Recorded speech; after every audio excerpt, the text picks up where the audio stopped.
Documento 127. Los años de la adolescencia. Al entrar a los años de su adolescencia, Jesús se encontró como jefe y único sostén de una numerosa familia. Pocos años después de la muerte de su padre habían perdido todas sus propiedades. Según pasaba el tiempo, Jesús iba cobrando conciencia de su preexistencia. Al mismo tiempo se daba cuenta cada vez más plenamente de que su presencia en la tierra y en la carne respondía al propósito explícito de revelar su Padre paradisíaco a los hijos de los hombres. Ningún adolescente que haya vivido o haya de vivir en este mundo o en otro, ha tenido o tendrá jamás problemas tan difíciles y profundos que resolver ni tan intrincadas dificultades que desentrañar. Ningún joven de Urantia tendrá que pasar jamás por los conflictos angustiosos y las duras pruebas por los que Jesús mismo tuvo que atravesar durante esos arduos años que median entre los 15 y los 20 de su edad. Habiendo tenido pues la experiencia real de vivir estos años de adolescencia en un mundo asediado por el mal y perturbado por el pecado, el Hijo del Hombre llegó a poseer pleno conocimiento de la experiencia vital de los jóvenes de todos los dominios de Nevadón, y así para siempre se convirtió en el comprensivo refugio de los adolescentes acongojados y perplejos de todas las edades y de todos los mundos del universo local. Lentamente y con certidumbre y a través de la experiencia real, este Hijo Divino gana el derecho de convertirse en el soberano de su universo, el gobernante supremo e indisputado de todas las inteligencias creadas en todos los mundos del universo local, el comprensivo refugio de los seres de todas las edades y de todos los grados de dotes y experiencias personales. 1. El 16º año, año 10 después de Cristo. El Hijo encarnado tuvo una infancia y niñez sin experiencias extraordinarias. Emergió luego de la penosa y difícil etapa de transición entre la infancia y la juventud, llegó a ser el Jesús adolescente. Este año alcanzó su plena estatura física. Era un hermoso joven viril, cada vez más serio y reservado, al mismo tiempo que compasivo y amable. Tenía una mirada dulce, pero inquisitiva, su sonrisa era siempre simpática y reconfortante, su voz, musical y al mismo tiempo fuerte y enérgica, su saludo, cordial, pero sin afectación. Siempre, incluso en los contactos más comunes, parecía traslucirse la esencia de una doble naturaleza, la humana y la divina. Siempre se transmitía esa combinación de amigo cordial y de maestro autoritario. Y estos rasgos de personalidad comenzaron a manifestarse desde temprano, ya desde su adolescencia. Este joven físicamente robusto y fuerte también había adquirido el pleno desarrollo de su intelecto humano, aunque no la completa experiencia del pensamiento humano, pero sí la plena capacidad para tal desarrollo del intelecto. Poseía un cuerpo sano y bien proporcionado, una mente aguda y analítica, una disposición de ánimo generosa y compasiva, un temperamento un tanto fluctuante pero acometedor, cualidades estas que se estaban integrando en una personalidad fuerte, admirable y atractiva. Según pasaba el tiempo, se hacía más difícil para su madre y sus hermanos y hermanas comprenderle, sus palabras los confundían e interpretaban mal sus acciones. No estaban preparados para comprender la vida de su hermano mayor, porque su madre les había dado a entender que él estaba destinado a ser el libertador del pueblo judío. Después de oír de labios de María tales insinuaciones como secretos de familia, imaginaos su confusión cuando escuchaban a Jesús negar categóricamente toda idea e intención en este sentido. Este año Simón comenzó la escuela, y la familia se vio obligada a vender otra casa. Santiago se encargaba de la enseñanza de sus 3 hermanas, 2 de las cuales ya tenían edad para emprender estudios serios. Tan pronto como Ruth creció, confiaron su educación a Miriam y Marta. Ordinariamente las muchachas de las familias judías recibían poca educación, pero Jesús opinaba, y su madre convenía en esto, que las chicas debían ir a la escuela lo mismo que los varones, Y puesto que la escuela de la sinagoga no las admitiría, hubo que establecer clases privadas especialmente para ellas en el hogar. Durante este año entero Jesús no pudo alejarse casi nunca de su banco de carpintero. Afortunadamente tenía trabajo de sobra, la calidad de su producción era tal que no estuvo nunca ocioso aunque escasease el trabajo en esa región. A veces tenía tanto que hacer que Santiago lo ayudaba. Para fines de este año ya casi había tomado la decisión de dedicarse públicamente, después de criar a sus hermanos y verlos casados, a su labor de maestro de la verdad y revelador del Padre Celestial en el mundo. Sabía que no se convertiría en el Mesías que esperaban los judíos, pero decidió que no valía la pena hablar de estos asuntos con su madre, puesto que sus palabras en el pasado poco o nada habían hecho para convencerla. Y recordaba además que su padre no había conseguido nunca hacerle cambiar de opinión, le pareció más práctico permitirle que siguiera abrigando las ilusiones que quisiese. A partir de este año conversó cada vez menos con su madre y con otros acerca de estos problemas. Su misión era tan singular que ningún ser habitante de la tierra podía aconsejarlo respecto a su consecución. Pese a su juventud fue un verdadero padre para la familia, pasaba todo el tiempo posible con los pequeños, que lo amaban de todo corazón.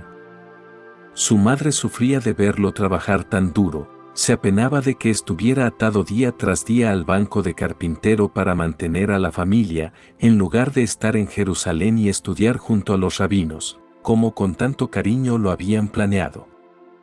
Si bien en muchos aspectos María no lo comprendía, amaba a su hijo y estaba llena de admiración y gratitud por la buena voluntad de Jesús al asumir la responsabilidad del hogar.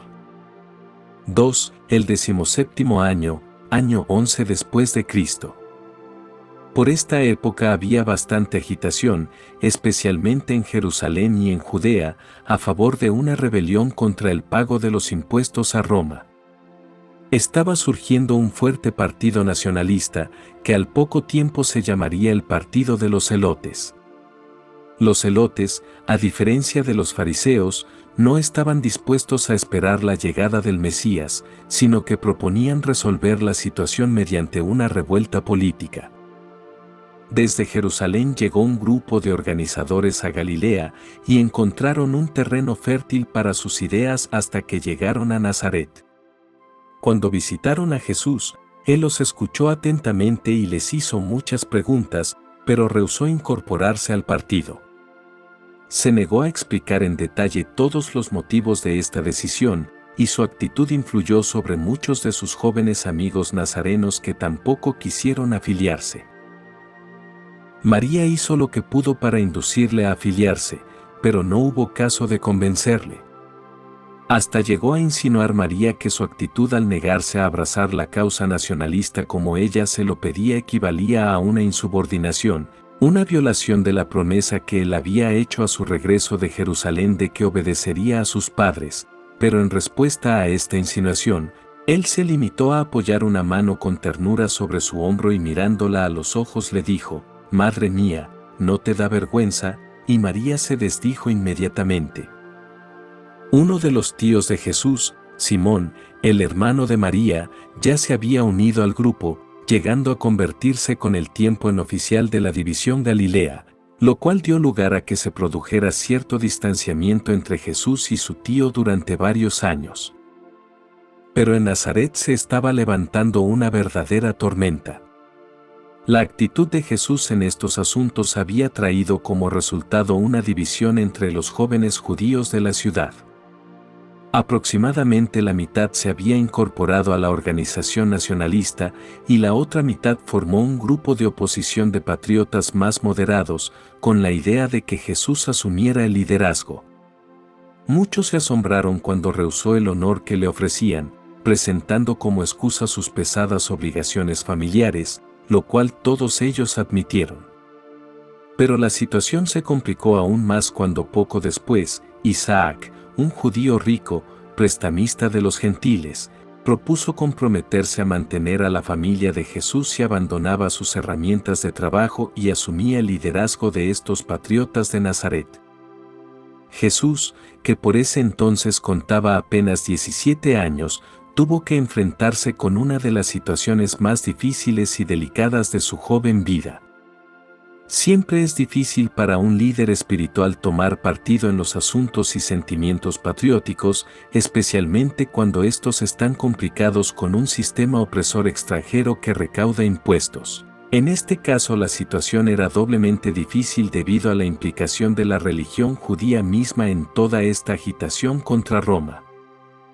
La posición de Jesús se vio aún más dificultada porque su madre, su tío e incluso su hermano menor Santiago, lo instaban a abrazar la causa nacionalista. El mejor elemento judío de Nazaret ya se había afiliado, y los jóvenes que aún no se habían incorporado al movimiento lo harían con toda seguridad al instante que Jesús cambiara de opinión.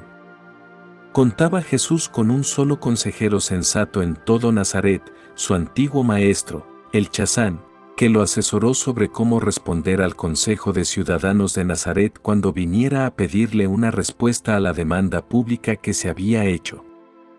En toda la juventud de Jesús, fue esta la primera vez cuando tuvo que recurrir conscientemente a la estrategia pública. Hasta ese entonces, siempre había confiado en la técnica de la verdad lisa y llana para esclarecer cualquier situación, pero en este caso no podía declarar la plena verdad. No podía sugerir que era algo más que tan solo un hombre, no podía revelar su idea de la misión que le aguardaba para cuando alcanzara una edad más madura.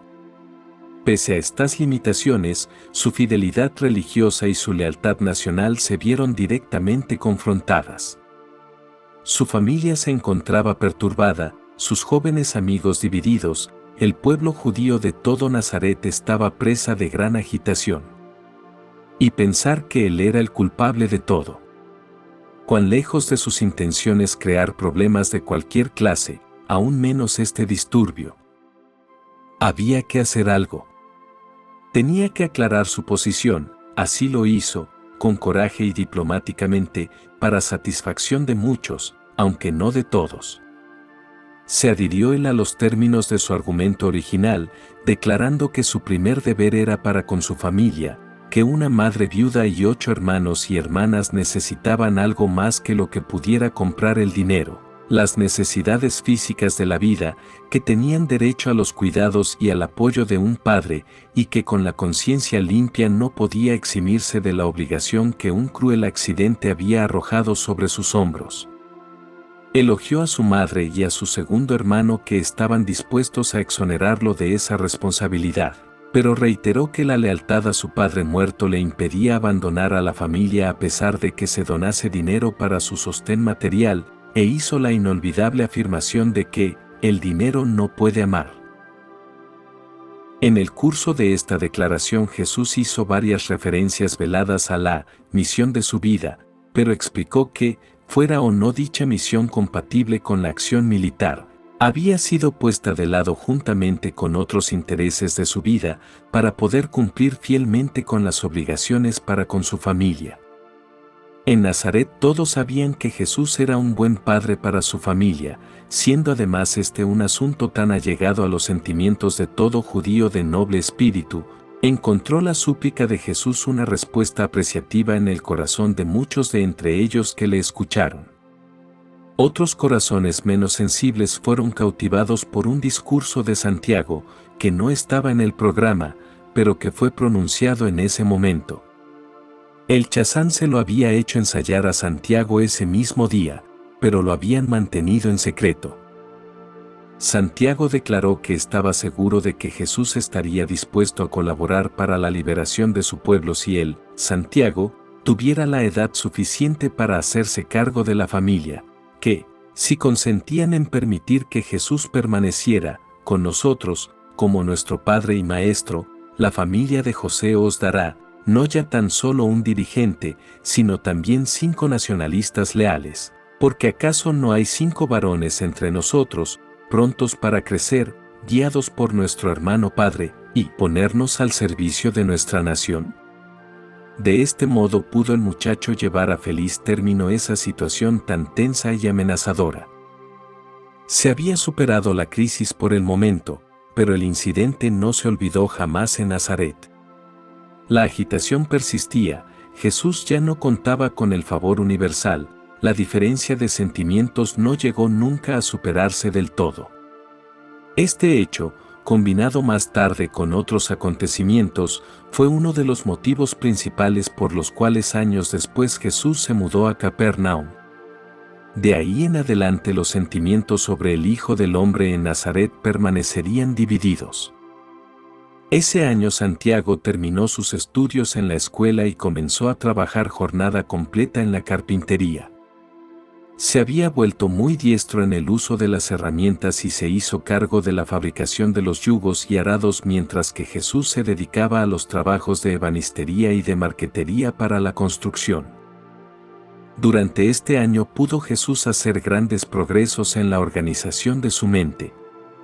Gradualmente había logrado unir su naturaleza humana con su naturaleza divina llevando a cabo esta ardua organización intelectual por la fuerza de sus propias decisiones y con la ayuda única de su monitor residente, monitor semejante al que todos los mortales normales de todos los mundos de postdispensación del Hijo llevan dentro de su mente.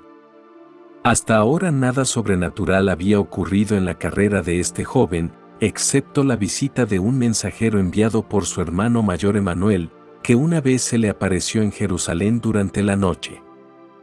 3. El 18º año, año 12 después de Cristo. En el curso de este año se liquidó toda la propiedad de la familia, excepto la casa y el huerto. Se vendió la última propiedad en Capernaum, excepto la plusvalía en otra, que ya estaba hipotecada. Las ganancias se usaron para pagar impuestos, comprar herramientas nuevas para Santiago y hacer un pago sobre la antigua tienda de reparación y abastos de la familia cerca de la parada de las caravanas, la cual Jesús había decidido comprar de vuelta puesto que Santiago ya tenía suficiente edad como para trabajar en el taller que estaba en la casa y ayudar a María en el hogar. Al aliviarse de este modo, por el momento, la presión financiera, Jesús decidió llevar a Santiago a la celebración de la Pascua. Salieron de viaje con tiempo, queriendo llegar a Jerusalén un día antes para estar solos, tomaron el camino de Samaria. Iban a pie, Jesús le iba mostrando a Santiago los lugares históricos que había a lo largo de la ruta, tal como lo había hecho su padre con él en un viaje muy semejante, 5 años atrás. Muchas cosas extrañas veían al pasar por Samaria. Mucho conversaron en el trayecto sobre múltiples problemas de carácter personal, familiar y nacional. Santiago poseía fuertes sentimientos religiosos y aunque no se encontraba plenamente de acuerdo con las ideas de su madre sobre la misión vital de Jesús, aunque muy poco era lo que él sabía al respecto, anhelaba llegar a la edad necesaria para poder hacerse cargo de la familia, permitiendo así que Jesús comenzara a cumplir su misión.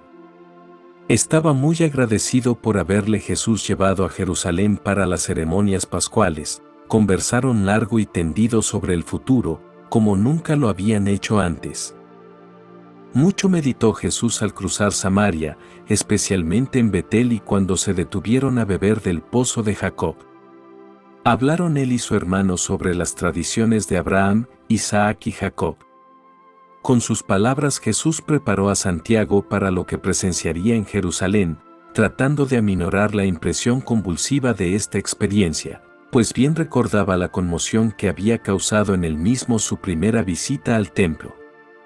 Pero Santiago no era tan sensible a ciertos espectáculos como lo había sido él.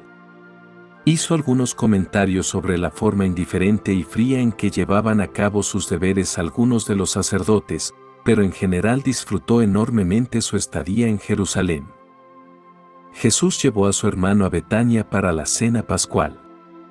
Simón había fallecido y yacía junto a sus antepasados. Jesús ocupó pues el lugar de jefe de la familia pascual, habiendo traído el cordero pascual del templo. Después de la cena pascual, María se sentó a conversar con Santiago mientras que Marta, Lázaro y Jesús estuvieron hablando hasta muy entrada la noche. Al día siguiente asistieron a los oficios del templo, y Santiago fue recibido en la comunidad de Israel. Esa mañana, al detenerse ellos en la cresta del Monte de los Olivos para ver desde allí el templo y mientras Santiago se deshacía en exclamaciones de maravilla, Jesús contempló la ciudad en silencio. Santiago no podía comprender el comportamiento de su hermano. Esa noche de nuevo regresaron a Betania y habrían partido para su casa al día siguiente, pero Santiago insistió en volver a visitar el templo, explicando que quería escuchar a los maestros. Y si bien esto era verdad, en el corazón anhelaba secretamente presenciar la participación de Jesús en los debates, tal como su madre le había contado. Así pues, fueron al templo y escucharon los debates, pero Jesús no hizo ninguna pregunta. Todo le parecía tan pueril e insignificante a esta mente en vías de despertar de hombre y de Dios, que tan solo podía tenerles lástima. Santiago sufrió una gran desilusión por el silencio de Jesús. A sus preguntas, Jesús tan solo respondió: «Aún no ha llegado mi hora». Al día siguiente emprendieron el regreso pasando por Jericó y el valle de Jordán, y Jesús le contó a Santiago muchas historias por el camino, entre ellas, su primer viaje por esta misma senda cuando tenía 13 años. Al regresar a Nazaret, Jesús comenzó a trabajar en el antiguo taller de reparaciones de la familia. Estaba muy contento de poder encontrarse a diario con tanta gente de todas partes del país y de los distritos circunvecinos. Jesús amaba a la gente de todo corazón, gente simple de pueblo. Iba pagando las cuotas de la compra del taller todos los meses y, con la ayuda de Santiago, mantenía a su familia. Varias veces por año, siempre que no hubiera visitantes para desempeñar esta función, Jesús leía las Escrituras para la celebración del sábado en la sinagoga, ofreciendo en muchas ocasiones comentarios sobre la lección, pero generalmente seleccionaba los pasajes de modo tal que los comentarios no eran necesarios. Era tan hábil y sagaz que sabía ordenar la lectura consecutiva de los distintos pasajes de manera que uno iluminara el significado del otro. Durante las tardes del sábado, siempre que hubiera buen tiempo, llevaba a sus hermanos y hermanas a paseos por el campo, en comunión con la naturaleza. Aproximadamente por esa época el Chazán inauguró un club juvenil para la discusión de temas filosóficos. Las reuniones se celebraban en la casa de los diferentes miembros y a menudo en la del Chazán, y Jesús llegó a ser un socio prominente de este grupo. De este modo pudo recobrar parte del prestigio local que había perdido al tiempo de las recientes controversias nacionalistas. Su vida social, si bien restringida, no era inexistente. Contaba con muy buenos amigos y devotos admiradores entre los jóvenes y las muchachas de Nazaret. En septiembre vinieron de visita a Nazaret Elizabeth y Juan. Juan, habiendo perdido a su padre, se proponía regresar a las colinas de Judea para dedicarse a la agricultura y a la cría de ovejas, a menos que Jesús le aconsejara radicarse en Nazaret para dedicarse a la carpintería o a otro oficio. No se habían enterado ellos de que la familia nazarena estaba prácticamente sin dinero. Cuanto más hablaban María y Elizabeth de sus hijos, más se convencían de que sería bueno que estos dos jóvenes trabajasen juntos y se vieran más frecuentemente. Jesús y Juan tuvieron varias conversaciones a solas, hablando de muchos asuntos íntimos y personales. Al concluir esta discusión, los jóvenes acordaron que no volverían a verse hasta tanto no pudieran encontrarse en su ministerio público, cuando recibieran el llamado del Padre Celestial para el cumplimiento de su obra. Juan quedó muy impresionado por todo lo que vio en Nazaret, tanto que se convenció de que debía regresar a su casa y trabajar para mantener a su madre. Estaba convencido de que habría de participar en la misión de la vida de Jesús, pero vio que Jesús tenía muchos años por delante para completar la crianza de su familia. Por eso se conformó con regresar a su hogar y ocuparse de su pequeña granja y atender a las necesidades de su madre. Juan y Jesús no volvieron a verse hasta aquel día en que el Hijo del Hombre se presentó junto al Jordán para ser bautizado. Durante la tarde del sábado, 3 de diciembre de este año, la muerte visitó por segunda vez a esta familia de Nazaret. El pequeño Amós, el hermanito menor, falleció por una fiebre alta que duró una entera semana.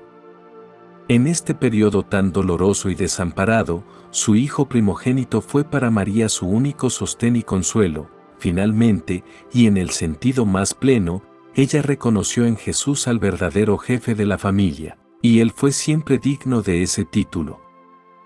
Durante los últimos 4 años, el nivel de vida de esta familia había declinado constantemente, año tras año, sentían los embates de una pobreza cada vez mayor. Hacia fines de este año se enfrentaron con una de las experiencias más difíciles de todas sus duras luchas. Santiago todavía ganaba muy poco, y los gastos de un funeral sumados a todo lo demás los dejaron casi en la bancarrota. Pero Jesús solo le diría a su madre ansiosa y apesadumbrada: Madre María, la congoja no nos lleva a ninguna parte, hacemos lo que podemos, y acaso una sonrisa materna podría inspirarnos a progresar. Día tras día nos fortalece la esperanza de tiempos mejores y emprendemos nuestra tarea con mayor vigor. Su optimismo práctico y tenaz era en verdad contagioso. Los niños vivían en una atmósfera de espera de tiempos mejores y de cosas mejores. Esta actitud valiente y esperanzada contribuyó poderosamente al desarrollo de caracteres fuertes y nobles, a pesar del sentimiento de depresión que su pobreza pudiera causar.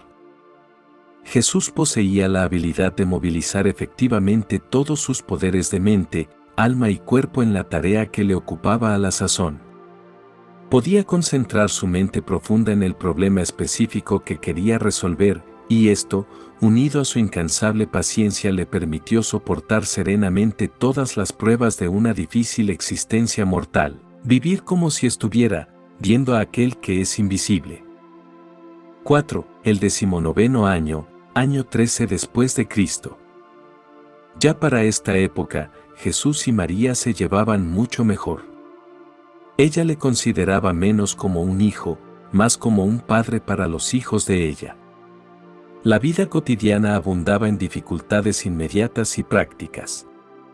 Hablaban con menos frecuencia de la misión de Jesús en la vida, porque, según pasaba el tiempo, todos sus pensamientos estaban dedicados mutuamente al sostén y crianza de su familia de 4 varones y 3 mujeres. A comienzos de este año, Jesús había acabado por convencer a su madre de las ventajas de su propio método de educación de los niños, la estimulación positiva para que hicieran el bien en vez del método judío más antiguo de la prohibición del mal. Tanto en su hogar como más tarde en su carrera pública, Jesús usó invariablemente la fórmula de exhortación positiva. Siempre y en todas partes solía decir: haréis esto, debéis hacer aquello. Nunca empleó el método negativo de enseñar derivado de los antiguos tabúes. Evitaba acentuar el mal mediante su prohibición, exaltaba la importancia del bien mandando su ejecución. La hora de la oración en esta casa era la ocasión para hablar de cada uno y todos los asuntos que se relacionaran con el bienestar de la familia. Jesús tan sabiamente disciplinó a sus hermanos y hermanas desde su más temprana edad que poco o ningún castigo fue menester jamás para asegurar su pronta y total obediencia. La única excepción era Judá, a quien en diversas ocasiones Jesús hubo de castigar por sus infracciones a las reglas del hogar. En las 3 ocasiones en las que se juzgó prudente castigar a Judá por confesas y deliberadas violaciones de las reglas de conducta de la familia, su castigo fue establecido por el decreto unánime de los hermanos mayores y sancionado por Judá mismo antes de que le fuera infligido. Aunque Jesús era altamente metódico y sistemático en todo lo que hacía, había a la vez en sus decisiones administrativas una novedosa elasticidad de interpretación y una individualidad de adaptación que imponían en todos los niños una gran admiración por el espíritu de justicia con que actuaba su padre hermano. No disciplinó nunca arbitrariamente a sus hermanos y hermanas, y esa su constante justicia y consideración personal hizo que Jesús fuese muy querido por toda su familia.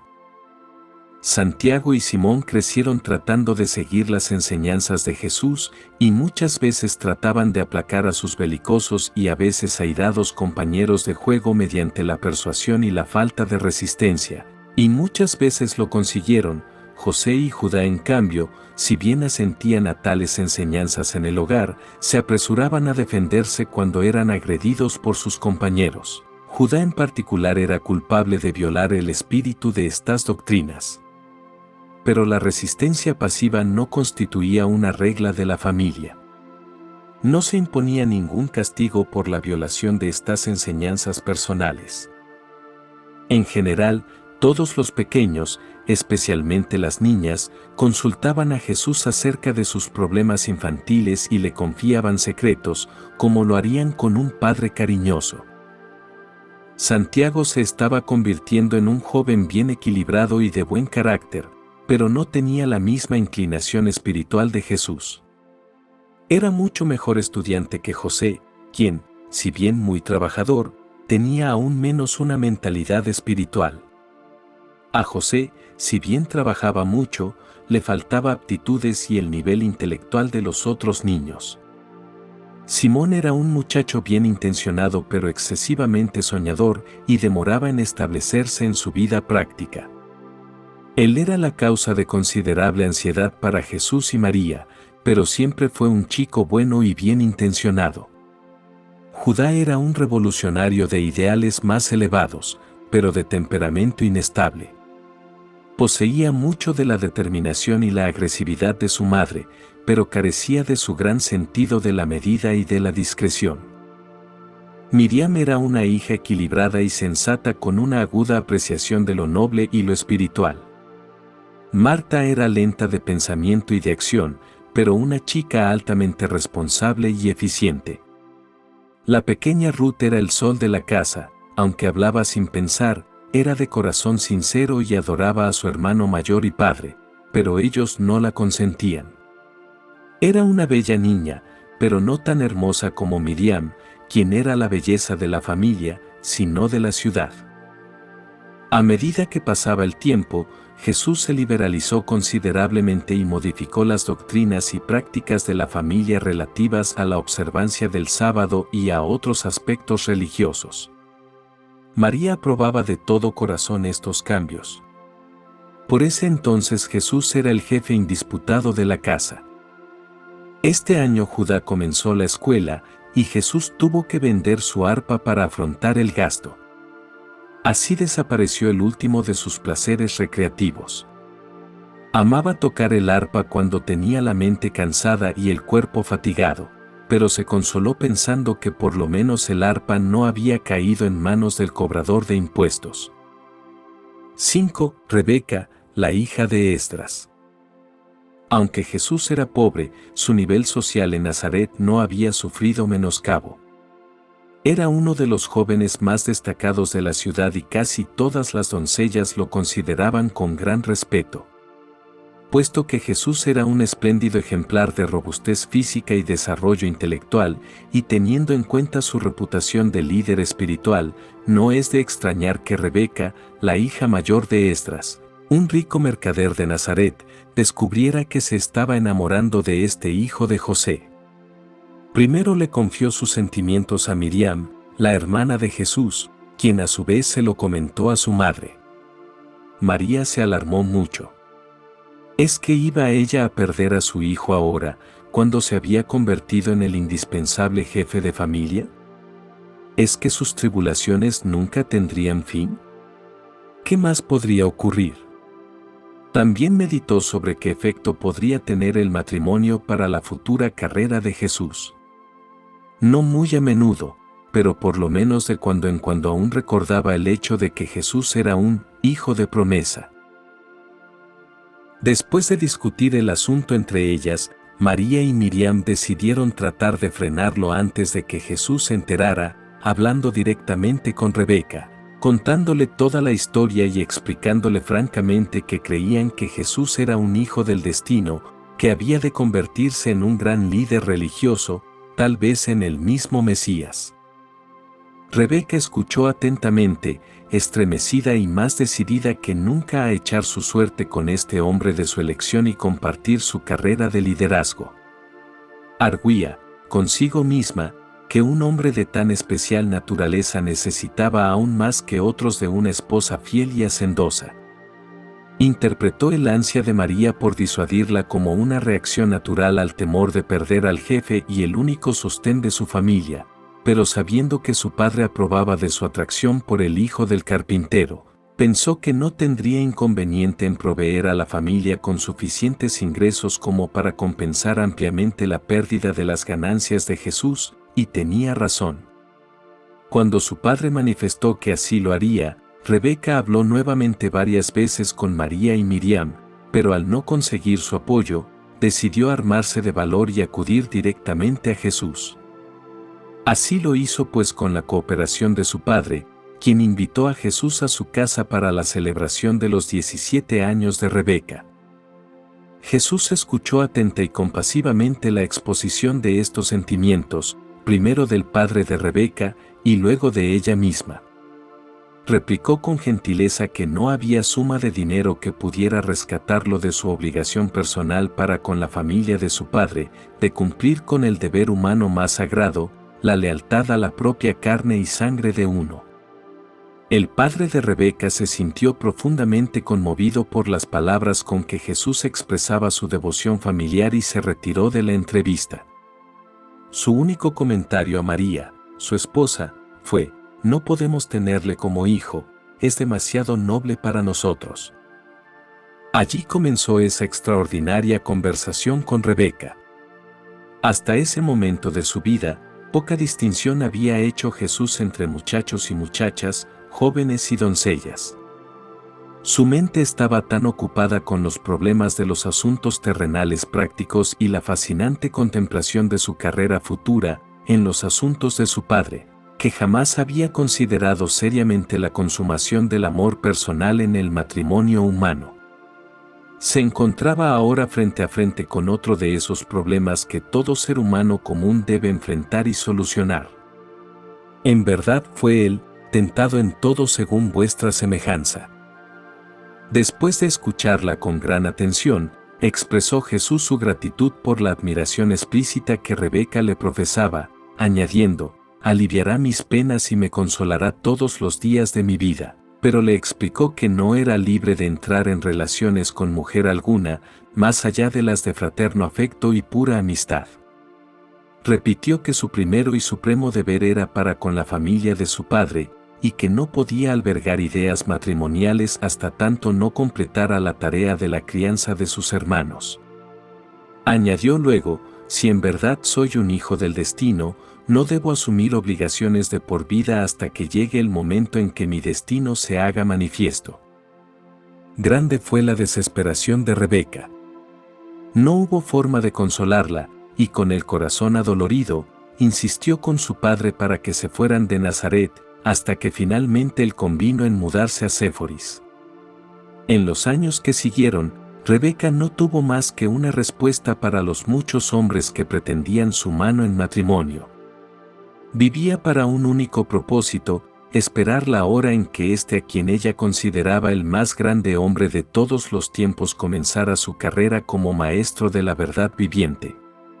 Devotamente le siguió ella durante los años memorables de labor pública, estando presente, sin que Jesús advirtiera su presencia, el día de su ingreso triunfal a Jerusalén, y estuvo, entre las otras mujeres, junto a María, esa tarde fatídica y trágica en que estaba el Hijo del Hombre en la cruz, porque para ella, como para incontables mundos en lo alto, él era, el del amor total, el más grande entre 10.000. 6. Su 20º año, año 14 después de Cristo. La historia del amor de Rebeca por Jesús se cuchicheaba en Nazaret y posteriormente en Capernaum, de manera que, si bien en los años que siguieron muchas mujeres lo amaron así como lo amaban los hombres, nunca más tuvo que rechazar una ofrenda de amor y devoción de otra buena mujer. Desde ese momento en adelante, el amor humano por Jesús se manifestó más bien como adoración y culto. Hombres y mujeres lo amaban devotamente, por lo que él era, sin abrigar deseos de satisfacción personal ni de posesión afectiva.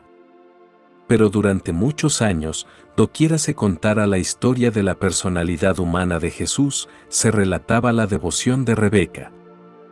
Miriam, que bien conocía la historia de Rebeca y había visto a su hermano rechazar hasta el amor de una hermosa doncella, sin darse ella cuenta del factor de su futura carrera de destino, llegó a idealizar a Jesús y a amarlo con un profundo y conmovedor afecto, considerándolo padre y hermano a la vez. Aunque tenían poco dinero, Jesús sentía un extraño deseo de ir a Jerusalén para la Pascua. Su madre, pensando en su reciente experiencia con Rebeca, lo instó prudentemente a que emprendiera el viaje. Aunque no estaba muy consciente de esto, lo que más deseaba Jesús era la oportunidad de conversar con Lázaro y de hablar con Marta y María. Después de su familia, estas tres personas eran las que más amaba. En este viaje a Jerusalén, tomó por el camino de Meguido, Antípatris y Lida, cubriendo en parte la misma ruta que atravesaron sus padres cuando lo trajeron de vuelta a Nazaret desde Egipto. El trayecto le llevó 4 días y mucho pudo reflexionar sobre los acontecimientos del pasado acaecidos en Meguido y sus alrededores, el campo de batalla internacional de Palestina. Jesús pasó por Jerusalén, deteniéndose tan solo para contemplar el templo y las multitudes de visitantes. Sentía una extraña y creciente aversión por este templo construido por Herodes, con su sacerdocio sujeto a nombramientos políticos. Lo que más anhelaba era ver a Lázaro, a Marta y a María. Lázaro tenía su misma edad y ya se desempeñaba también como jefe de la familia, pues por el tiempo de esta visita, la madre de Lázaro había fallecido también. Marta era poco más de 1 año mayor que Jesús, mientras que María era 2 años más joven, y Jesús era el ideal idolizado de los tres. Durante esta visita ocurrió uno de esos brotes periódicos de rebelión contra la tradición, la expresión de resentimiento de Jesús ante prácticas ceremoniales que según él adulteraban la representación de su Padre Celestial. No sabiendo que venía Jesús, Lázaro se había dispuesto a celebrar la Pascua con unos amigos en una aldea vecina sobre el camino a Jericó. Jesús propuso ahora que celebraran la fiesta donde estaban, en casa de Lázaro. Pero, dijo Lázaro, no tenemos cordero pascual. Y allí inició Jesús una prolongada y convincente disertación para demostrar que el Padre Celestial en verdad no les daba importancia a ciertos rituales tan infantiles y carentes de significado. Después de pronunciar una solemne y ferviente oración, se levantaron y dijo Jesús: «Dejad que la mente infantil y oscurecida de mi pueblo sirva a su Dios como Moisés mandó, es mejor que así lo hagan. Pero dejad que nosotros que hemos visto la luz de la vida no nos dirijamos al Padre a través de la oscuridad de la muerte. Dejad que seamos libres en el conocimiento de la verdad del amor eterno de nuestro Padre». A la hora del crepúsculo se sentaron pues los 4 a la mesa y compartieron la primera fiesta de Pascua celebrada por judíos piadosos sin cordero pascual. El pan ácimo y el vino habían sido aprontados ya para la Pascua, y estos símbolos sirvió Jesús a sus compañeros, llamándolos el pan de la vida y el agua de la vida, y comieron en solemne conformidad con las enseñanzas que Jesús acababa de impartir. De allí en adelante fue su costumbre oficiar este rito sacramental cada vez que visitaba Betania.